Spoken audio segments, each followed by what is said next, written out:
record attendance at tomorrow's Zozobra's return on Friday night. Can we re-rack that because Sure. so we don't have to use the brooch for each? Okay. So what are ticket sales?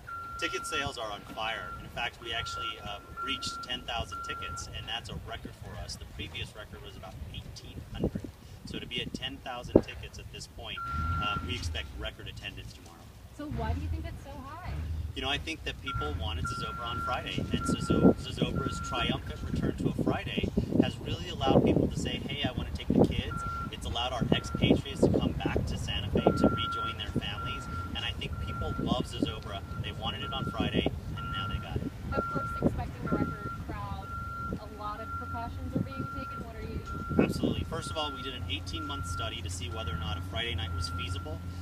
And from that, we actually ran a dry run last year, and we actually ran a test to see whether or not our systems could actually handle 50,000 people. And we learned some things from last year. Some things need to be tweaked, but all in all, everything worked very, very well.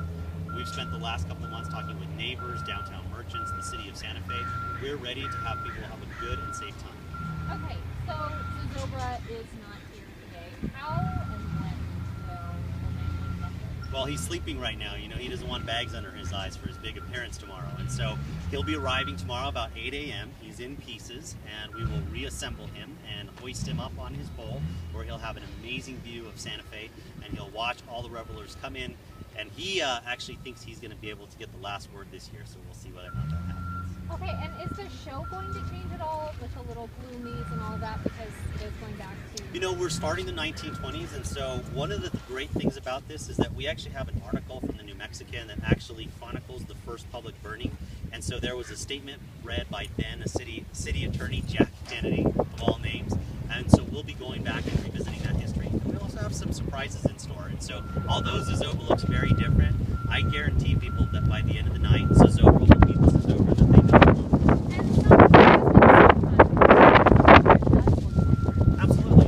I mean, what do you have to say to that? I think Santa Fe loves Zozobra, and so anytime you try to change anything, you know, you have a lot of opinions, and it just shows how ingrained Zozobra is in the culture. And what I would say to those folks is that, you know, before you go out and you make a judgment or try to criticize, just learn a little bit about the history, learn about what we're trying to accomplish, and I think you too, your questions will be answered, and you'll feel comfortable with what we're doing. Okay, James, anything you